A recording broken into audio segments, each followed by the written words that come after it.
I'm interested to understand how self-efficacy fits into the larger picture of the landscape of kind of research and academic psychology or clinical therapy even. So what are the alternate approaches that people tend to take for someone who says, yeah, I'm not really big into the whole self-efficacy thing? What would they be doing here? Most people who know about self-efficacy like it. So there are good instruments that can measure it, particularly for specific things like academic performance. So self-efficacy has been really well studied. We even know that you can measure the self-efficacy of teachers regarding their ability to teach, and that in fact can be improved by teaching them reframing and strategies. So you can help them attain like more mastery. If you improve the self-efficacy of a teacher, you actually improve the grades, the objective grades of the class. So there's a sense that teaching has been a wonderful arena for studying self-efficacy on the part of students and on the part of teachers. Self-efficacy, in fact, is malleable. So by working with people and helping them to strategize, which I think is just taking a goal and dividing it into steps, the goal is given by what is the kind of, not just the outcome, not just the what, but really the how and the why. Shaping, I think that's the most meaningful way to do it. But we add the why. That's not part of the research. Okay, so broadly speaking, I think self-efficacy has its opposite concept in self-esteem.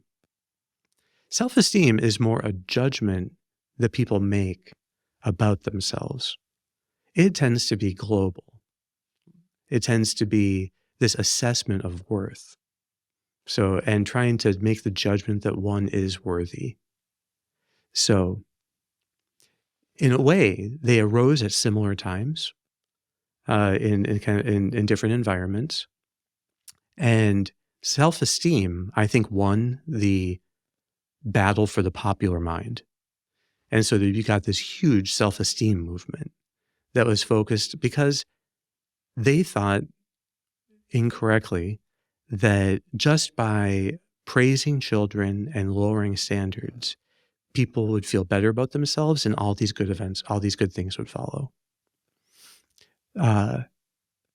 So self-esteem, I think, lost the research battle because it was eventually shown that improving self-esteem didn't really, to the extent you could do it, it's not that malleable. It doesn't really correlate with real-world benefits. And you can look and see, if you do one intervention to improve self-efficacy and another to improve self-esteem, how do they do? And self-efficacy wins. So self-efficacy is very anchored, not in judgments about oneself, which are kind of imaginary, but in the real application of skills to concrete tasks. And because it's kind of connected to work, it's connected to the applying skills to tasks, it ends up producing then the best outcomes. Because I think that work is how you produce the best outcomes. But work isn't just about the task. It's also about the application of skills and ideals to the task.